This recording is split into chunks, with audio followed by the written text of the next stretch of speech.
Nanti tunggu mama ya.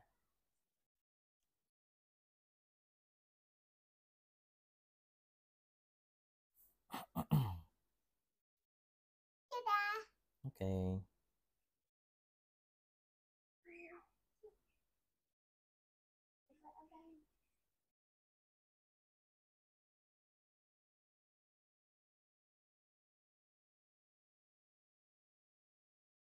Coba lihat papa. Ya. Coba lihat.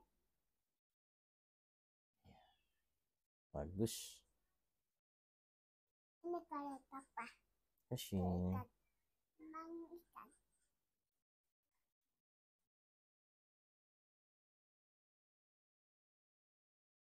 Emang ini kasih. Nah. Oke. Udah ya. Papa mau belajar dulu boleh? Boleh.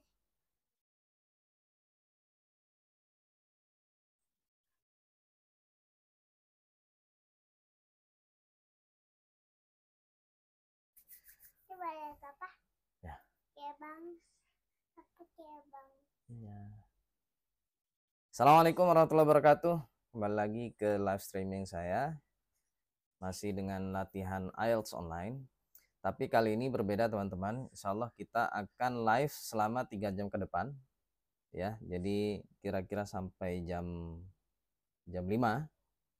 Silakan yang mau bertahan selama 3 jam ke depan. Bergabung dan siapkan peralatannya, selembar kertas dan pensil. Dan kalau memungkinkan kalian cari soalnya ya. Saya nggak sempat untuk carikan soalnya untuk latihan bareng. Jadi nanti kita akan urut listening dulu, habis itu reading, habis itu writing. Selama 3 jam ke depan. Siap? Nah, selama mengerjakan saya tidak akan banyak komentar ya. Karena kita ini latihan, belajar sama-sama. Jadi saya tidak ada penjelasan sama sekali selama kita mengerjakan ya. Nanti pun mungkin setelah mengerjakan satu paket soal, saya mungkin sedikit aja ya komentar. Habis itu langsung, biar waktunya memungkinkan ya. Takutnya nanti lebih dari jam 5, keburu maghrib dan seterusnya. Gitu ya teman-teman ya. Yuk kita coba. Bismillah. Kolom komentar saya tutup dulu. Mungkin kalau memungkinkan ya, siapa ya? Saya jadikan apa apa namanya, ada istilahnya ya, co-host ya, co-host kalau ada, tapi kalau nggak ada ya udah ya, harap maklum. Yuk bismillah, kita full test listening, reading, writing selama 3 jam ke depan. Bismillah.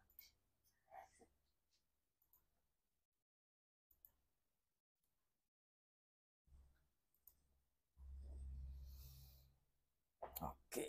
This recording is copyright. Test 18. In the IELTS test, you hear some recordings and you answer questions on them. You have time to read the instructions and questions and check your work. All recordings are played once only. Now look at Section 1. Section 1. You will hear a telephone conversation between the receptionist of a rail travel company and a recent customer. First, you have some time to look at questions 1 to 6.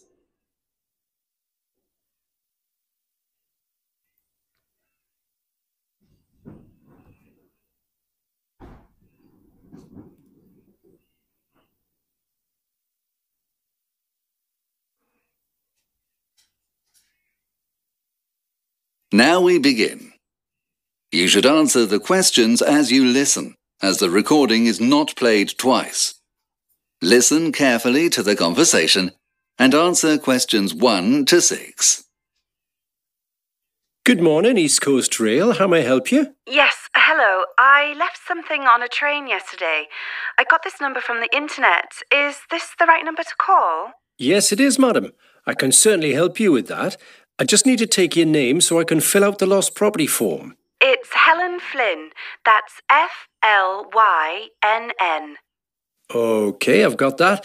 Now, you say you left something on the train? Yes, I had been working all day and I was so tired when the train pulled into the station that I got off and I forgot to collect my bag. I left it in the luggage section of the train. I'm sorry to hear that, Mrs. Flynn. Did you report this to anybody at the station? No, I'm sorry. I didn't realise until I got home that I didn't have it. And by that time, the station was closed. OK, Mrs. Flynn. I just need to take some more details from you and I'll see what I can do. Can I take your address, please? Yes, it's 57 The High Street, Greenside. And the postcode? LW3 9BQ. OK, LW3 9VQ. No, it's 9BQ. B for Bravo. OK, I've got that. Now, can I take a telephone number? Yes, it's 0700 911 623. OK, madam. Now, you say that it was a bag you left behind. Can you describe it for me? Well, there wasn't anything special about it, really. It was black and just a shoulder bag, really. It was leather. And what was in the bag, Mrs. Flynn? Let me think.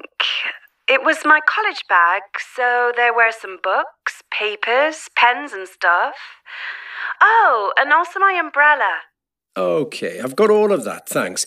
Now, which train were you on yesterday? It was the train from Newcastle to Greenside. And do you know what time it arrived in Greenside? Let me see. It was later than the train I normally get because I went to the library to study. It was 10 o'clock, I think. No, wait, it was later than that. I arrived at 10:30. OK, the 10:30 arrival from Newcastle. And do you know which carriage you were sitting in? Oh, no, sorry, I've no idea. It'll be on your ticket if you still have it. Oh, let me have a look. That would be my handbag. Oh, yes, here it is.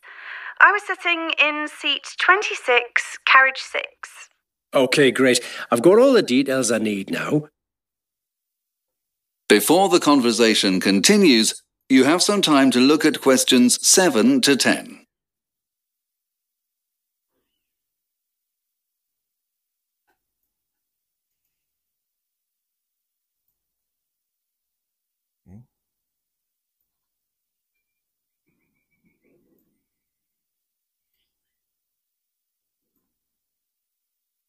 Now listen carefully and answer questions 7 to 10. So, what happens now? OK, I will process this form onto our system. Then when we find lost property items, we index them all and enter the details into our computer before we can match them up. How long does that take? That can take up to 5 days from when the item was left behind. 5 days? That's a long time. Yes, I'm sorry, but we do have a lot of items left on our trains. OK, what happens after you've done that? Do I need to call you back or will you send me an email or something? No, we will call you if we find your bag on the phone number you gave me. If you don't hear from us in the next week, then please do call for an update. But the chances are that if we don't call you, then your bag wasn't found. OK then, will you post it to me if you find it? No, you need to come and collect it from the lost property office. Where's that? It's behind the ticket office in Newcastle train station. And do I need to bring anything with me? Yes, we will need to see some ID. OK, like a letter from my bank or something? It will need to have something with a photo on it, like a driving licence or passport or something. OK, no problem. I'll wait for you to call then. OK, Mrs. Flynn, thanks for your call. Thanks, bye. That is the end of section 1. You will now have half a minute to check your answers.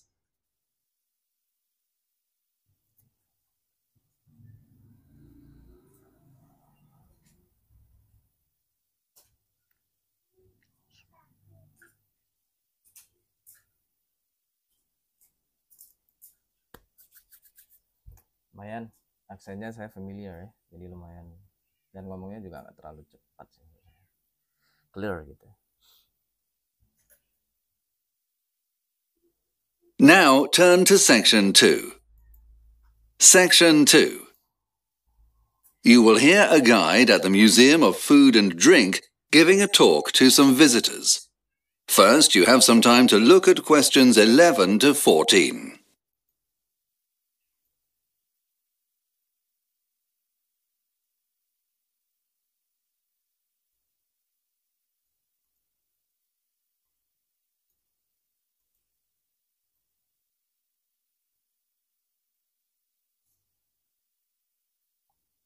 Now listen carefully and answer questions 11 to 14. Hi everybody! I'm delighted to welcome so many people to our annual pie tasting day here at the Museum of Food and Drink. Now don't worry, it won't be long before you'll get the chance to try out some of our delicious pies. But before that, I'm going to tell you a little bit about the history of this popular food. So, what makes a pie a pie?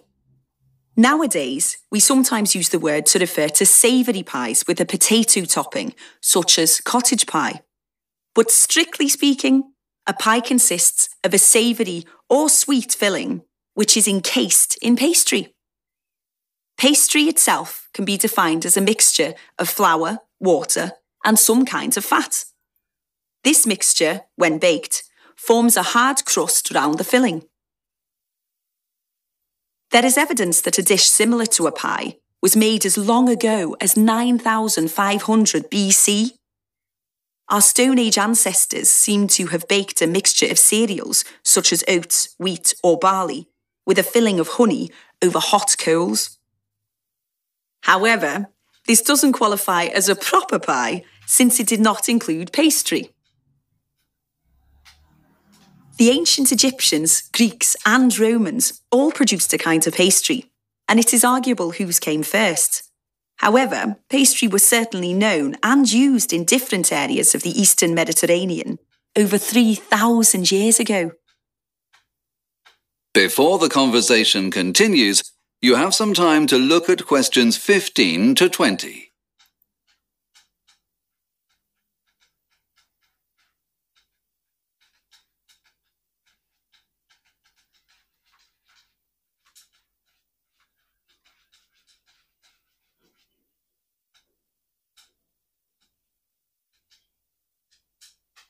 Now listen carefully and answer questions 15 to 20.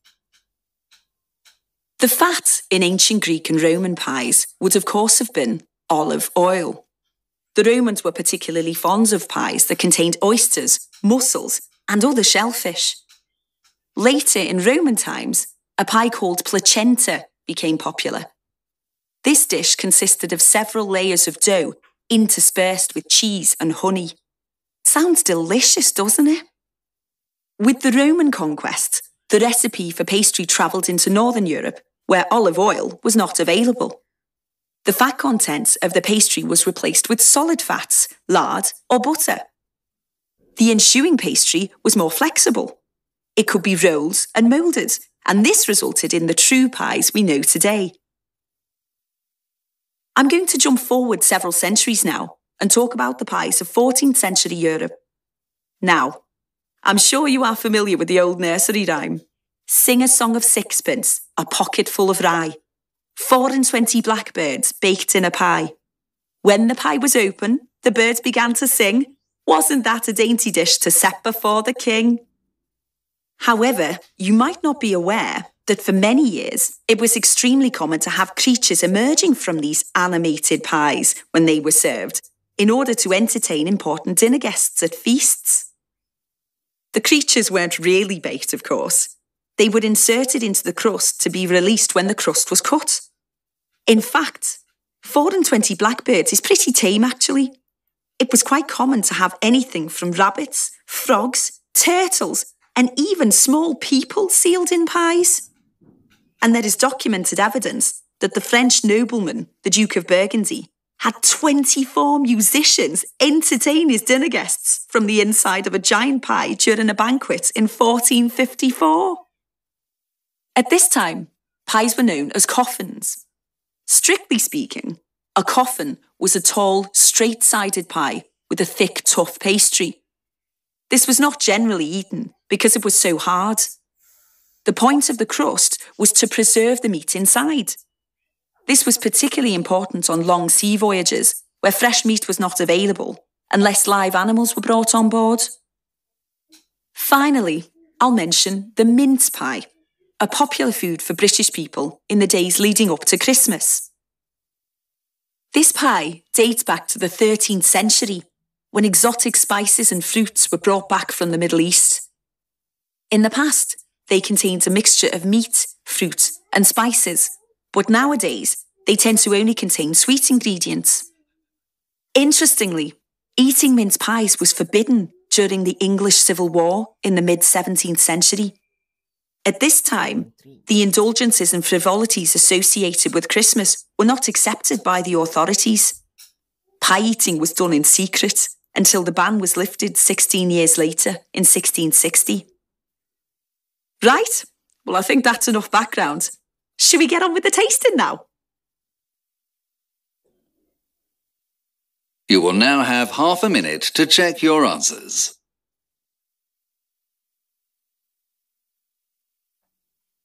Aksennya ini juga baru pertama kali saya dengerin ya. Ini kayaknya aksen Scotland ya. Atau Inggris Utara. Ngomongnya aduh pusing kita dari. Scotland. Kalau nama seafood. Aduh. Ya udahlah. Now turn to Section 3. Section 3. You will hear 3 sports science students discussing an assignment they have been given. First, you have some time to look at questions 21 to 26.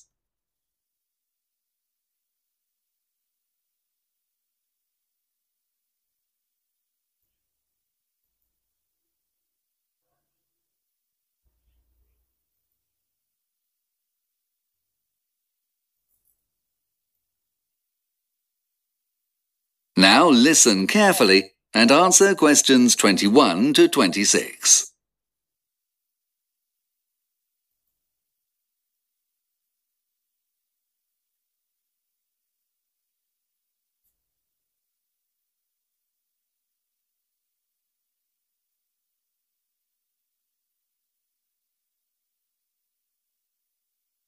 Hi, Lucy. Hi, Karim. Ready to do this? Oh, where's Rick? Do you think he's forgotten we're meeting? No, he's ill. He's down with the flu. Well, that's a drag. Don't worry, Anna. He says he's happy to do any online research from his bed. We can set up a Facebook group and post what we want him to do. Okay, cool. So, where do we start? I thought we should create questionnaires first. I think we should look more closely at the question the tutor set first. Here it is. To what extent do the main sports facilities in the town contribute to the health and well-being of the residents? It's pretty open-ended. It is. We've got to narrow it down a bit. Let's start with which facilities. The main sports facilities in the town would be the big ones that are partly funded by the council, right? Yes, I guess so. What are you doing, Karim? I'm on it now. Hold on, the page is loading. Okay, the top 4 that come up in a search are the swim centre, the central stadium, the canalside cycle track and the Westlands Leisure Centre. There are lots of other little ones like local tennis courts and stuff, but I imagine that they would have fewer users. Okay, so we go with the big 4 then. That seems sensible. So we can create questions about how the people who use these centres feel their health has improved through going there. Yes, but I still think we need to be more specific about what we want to find out. All right then, what do you suggest? Well, questionnaires get subjective data, but what about objective facts? Health statistics across a period of years, for example. And is there a correlation between these and the existence of the sports facilities? Wow, that's brilliant, Lucy. But how do we get that kind of data? That's the kind of thing Rick could maybe look up from home, don't you think? Maybe. He could try. We'd need statistics for this town on rates of heart disease, strokes, high blood pressure. Diabetes as well? Okay, yes. For now, and what, 20 years ago? More? Hold on, just checking.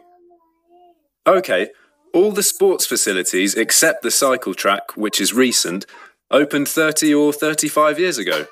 So his statistics should be for that time ago, contrasted with now. That's brill, guys. I'd never have thought of that. But we still need to interview people, don't you think? Sure. We need subjective data too. People's own use of the facilities and their perceptions of how much better they feel as a result. Are we including mental health as well? Why not? Exercise can help a lot with things like depression. That's true. So we need to design a questionnaire and decide where and how to conduct interviews. I think outside the various sports centres would be best. We can interview people on the way in or out. What about the people who never use any of the facilities? Do you think we need to interview them? No, why? They may do other things to keep fit. Or they may be couch potatoes and take no exercise at all. Yes, but we need to know how many there are.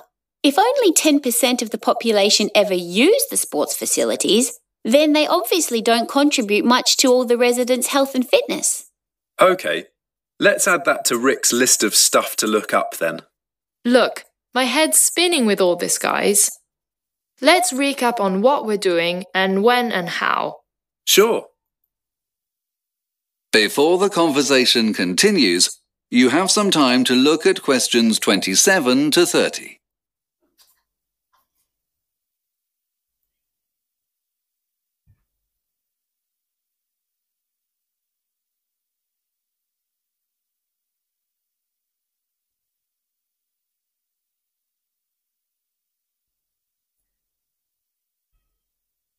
Now listen carefully and answer questions 27 to 30. Okay, so Rick is going to look for information online about health statistics for the town. Yeah, now and 3 decades ago. Cool. When do we need that info? This time next week? Okay, then the 3 of us need to design the questionnaires. Can we do that now? Oh, I'm sorry, I've got a tutorial in 10 minutes. Okay, why don't we each think of some ideas and post them on the Facebook page, then meet at the end of the week to discuss and compile them? Cool, good idea. Then we will need to conduct interviews using the questionnaires at each of the 4 facilities. That's 1 each if Rick is better by then. Would a week be enough for that? It'll have to be, as we'll need another week or so to analyse and compile all the information, and then to prepare our presentation. You're right. Okay, I'll set up the Facebook page immediately and brief Rick on what he's doing, and we can get on with the rest. Meet here again, same time on Friday. Fine. Sure. That is the end of section 3. You will now have half a minute to check your answers.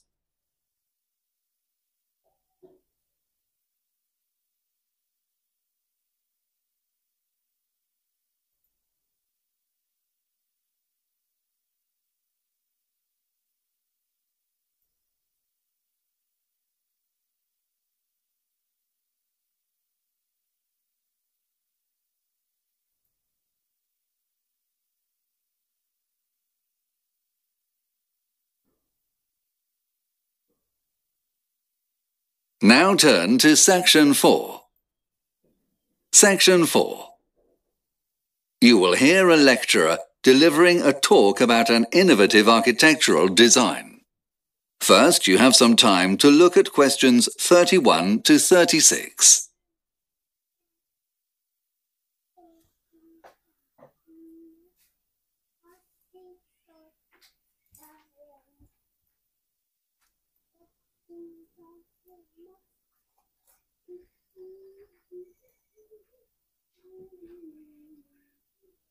Now listen carefully and answer questions 31 to 36.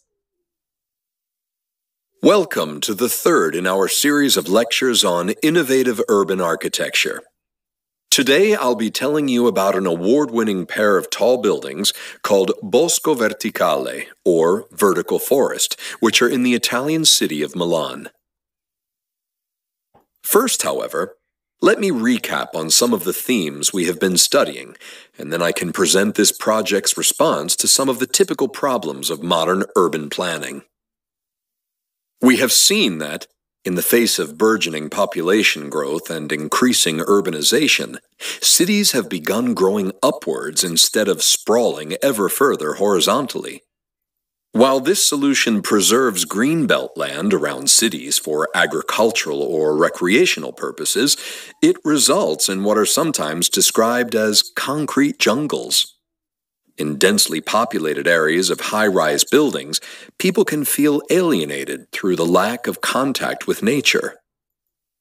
Furthermore, high-rise residential areas place a big strain on the provision and use of energy, clean water, wastewater management, and transport systems. In addition to these factors, we have also touched upon the problem of soaring air pollution in cities, both worldwide and in Europe. The project I shall be presenting today is an innovative attempt to address some of these problems while avoiding urban sprawl. The Vertical Forests project comprises 2 residential tower blocks situated in a central district of Milan, about half an hour's walk from the cathedral, another iconic piece of Milanese architecture. One of the towers is 110 meters in height and has 26 floors, while the other is 76 meters high and comprises 18 floors. The balconies of these 2 high-rise blocks have been planted with 900 trees, ranging in height from 3.6 to 9 meters tall each. In addition, 20,000 shrubs have been planted. In total, if the trees and other plants on these 2 tower blocks were planted on flat ground, they would represent a forest that was 7,000 square meters in area. Apart from making the buildings look more attractive, both to observers from the street and for residents looking out from inside, the trees offer several environmental benefits. On an urban scale, they absorb carbon dioxide from the atmosphere, release oxygen, and cool the air. For residents of the buildings, they also filter small dust particles out of the air. All of these are helpful processes in Milan, which features among the top 20 European cities afflicted with air pollution. In addition, they regulate humidity naturally and offer shade in summer, thus reducing or eliminating the need for air conditioning. A further benefit is that they reduce noise pollution. Before the lecture continues, you have some time to look at questions 37 to 40.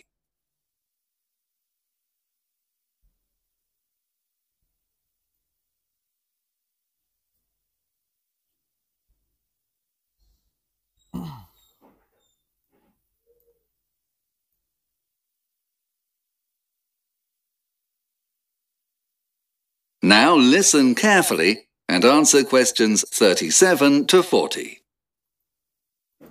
Boeri Studio, the architects who designed the vertical forest, spent 2 years in consultation with a team of botanists who helped them choose suitable trees for the towers.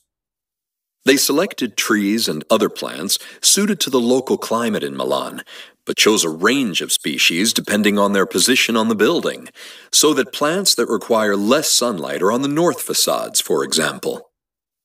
Additional considerations were providing biodiversity. By varying the species of plant life forming the external so-called living walls of these buildings, they hope birds and insects will be attracted back into the city. The plants used on the building were selected and pre-cultivated specifically for this project and were lifted onto the balconies by cranes, then secured in their specially designed planters. The irrigation of the plants is carried out automatically, using a system that recycles gray water, that is, wastewater from sinks and showers, produced in the building. This offers an environmentally friendly and sustainable solution to the need to provide water for maintaining the plants. All the vegetation in the vertical forest is the property of the management, not the individual owners of each apartment in the blocks.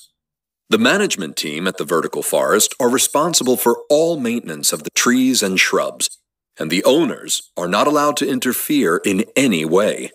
Probably a very wise decision if the state of the plants on my own balcony at home is anything to go by. Teams of gardeners carry out pruning and fertilizing tasks 3 or 4 times a year via access through the apartments to the balconies. Sections of vegetation that cannot be accessed from the balconies are maintained by gardeners who descend on ropes suspended from a telescopic arm on the roof of each block. The vertical forest opened in October 2014 and has met with acclaim, winning the International High Rise Award in 2014 and the Best Tall Building Worldwide Award in 2015. However, as with most highly innovative architectural projects, there has been criticism as well as praise. Among the critics are those who claim... That is the end of section 4. You will now have half a minute to check your answers. Saya nggak yakin sih jawaban-jawaban ini. Grey water apa pakai E? Botanist. Apa betul kayak gini ya? Botanist. That is the end of listening test 18. Botani.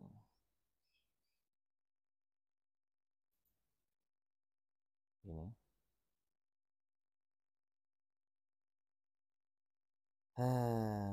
Botanist. Kayaknya sih gini. Atau lah. Oke, yang penting jaga ini ya, pikiran dan mental karena kita masih ada reading dan writing. Ini latihan yang full tes, full full skill teman-teman. Oke, finish, bismillah. Botanist salah ya. Gray betul, maintenance betul. Wah, ini kok betul ya? Saya hampir nggak ini. Nggak yakin. Ya apa, coba kita lihat yang part 1. Alhamdulillah betul semuanya. Black, umbrella, Newcastle betul. Ini juga ya, karena IELTS itu dibuat oleh orang-orang Inggris, Australia, dan Kanada ya, dan juga kadang India juga. Jadi konteksnya kalian pahami ya, konteks negara-negara itu, negara Inggris, Australia, Kanada. Maksudnya konteks itu apa? Contoh cara pembuatan postcode-nya. Kode pos mereka itu kayak gini teman-teman. Jadi di depannya 2 huruf, terus di tengahnya itu 2 angka, belakangnya 2 huruf, gitu ya. Ini kan, ini coba ya, nggak bisa di sini. Ya, jadi LW itu 2 huruf, 39 2 angka, BQ itu 2 huruf. Beda dengan kita, kode pos kita itu kan angka semua ya. 6, kalau nggak salah ada 5. Saya dulu 61257 gitu, 5 angka aja. Kalau mereka nggak, jadi 2 huruf, 2 angka, 2 huruf lagi gitu ya. Terus ini juga betul. Terus yang harus paham konteks itu ini, negara-negara bagian ataupun kota-kota yang ada di negara-negara itu. Kalian harus paham ya. Kayak di Inggris itu ada nama kota namanya Newcastle ya. Itu jadi kalian kepikiran gitu ya cara menulis nama kota itu kayak gimana gitu. Jadi karena saya udah tahu, jadi ya alhamdulillah betul jawabannya ya. Terus apalagi kalau di Australia itu ada Sydney. Sydney itu cara tulisnya SYDNEY ya, SYDNEY gitu. Jadi dua-duanya Y. Terus apalagi kalau di Kanada itu ada namanya Vancouver. Vancouver itu Vancouver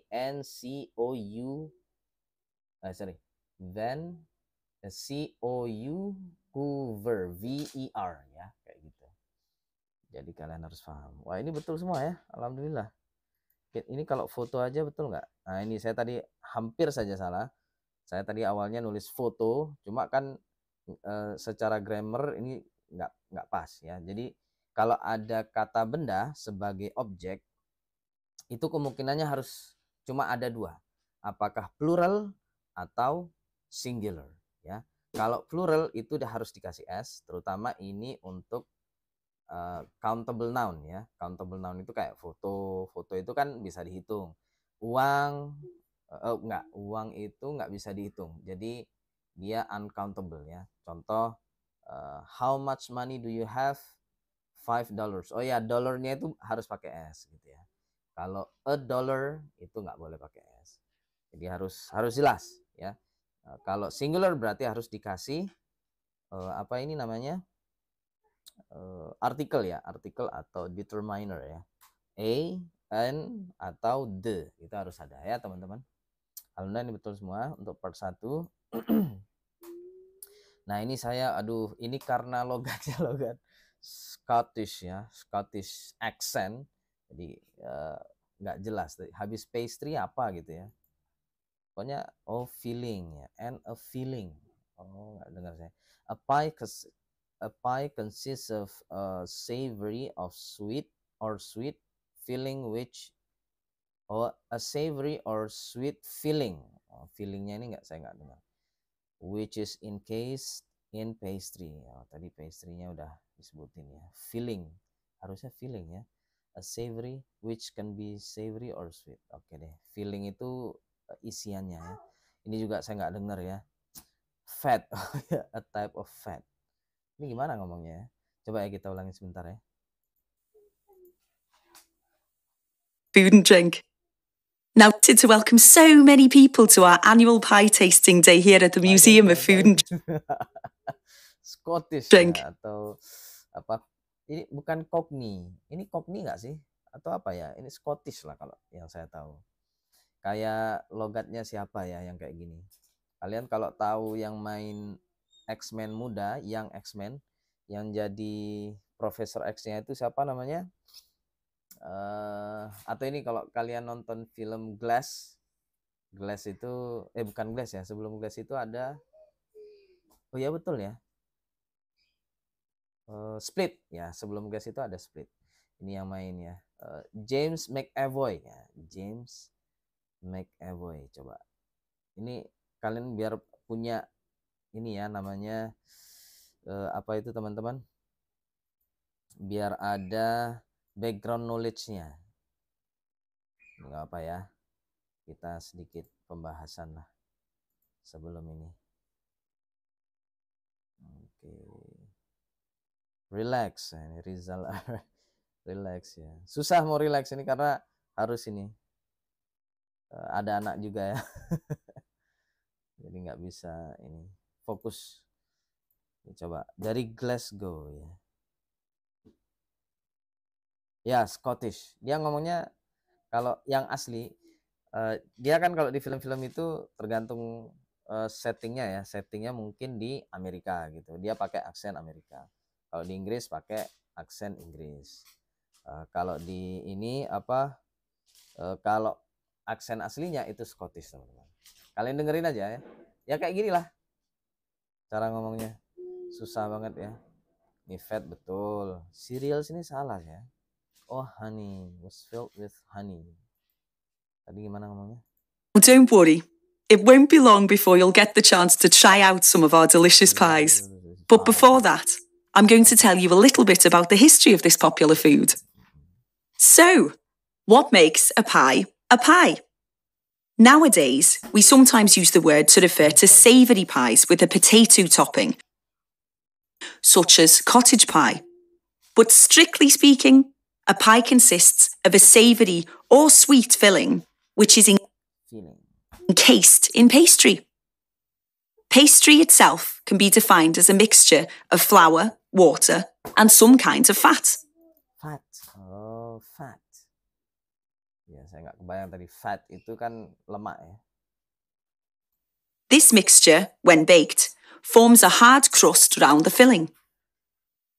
There is evidence that a dish similar to a pie was made as long ago as 9,500 BC. Our Stone Age ancestors seem to have baked a mixture of cereals, such as oats, wheat, or barley, with a filling of honey over hot coals. Oh, However, this does... A feeling of honey. Saya kira cereals ya, kurang pas.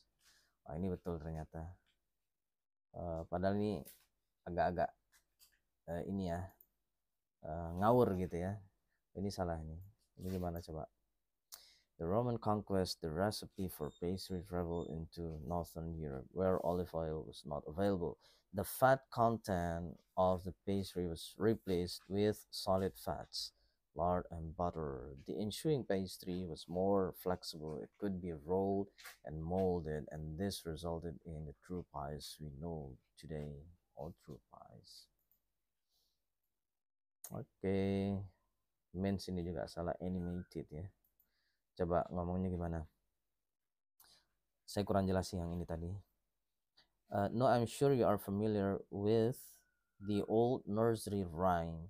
Sing a song of sixpence, a pocketful of rye, 24 blackbirds baked in a pie. However, you might not be aware that for many years it was extremely common to have creatures emerging from these animated pies. So, when they were served. Oh, well-known children's rhyme ya. Nah, ini saya jelas banget ya. Dia bilang ketika dia bilang coffins bla bla bla gitu, terus dia ngomong inedible pastry, terus yang ini mince pies bla bla bla gitu ya. Kalau ini yang apa nomor 17 dan juga yang nomor 18 ini kata-kata ininya, kata-kata jenis pie-nya itu ada di belakang gitu ya. Jadi kita nggak aware gitu ya, nggak langsung tek gitu. Tapi nggak apa-apa, ini baru 1, 2, 3, 4, 5, baru 5 saya yang salah. Kalau cuma 5, tapi kayaknya ada lagi deh. Aduh kan ada lagi, 1, 2, 3, 4, 5, udah 10 ini. Belum tambah yang ini berapa? 1, 2, 3, berarti 13-an. Kayaknya sih 6 atau 6,5 ya. Apa, coba nanti kita cek ya. Yang part 3 he is at homesick, itu tadi bilangnya kan ill ya. Ill itu ya sick itu. Ini salah ya. Dia bilangnya I think we should look more closely at the question, the tutor said first. Then Karim says it's pretty open-ended. And Anna adds that it is. We've got to narrow it down a bit. Oh, harusnya yang B ya. Oke. Yang ini saya sebenarnya nggak terlalu dengar ya percakapannya, tapi kayaknya sih ini gitu ya. Terus yang ini juga nebak. Ini tadi mereka bahas both ya akhirnya, physical and mental health. Ini juga betul. Yang ini salah semua. Salah semua.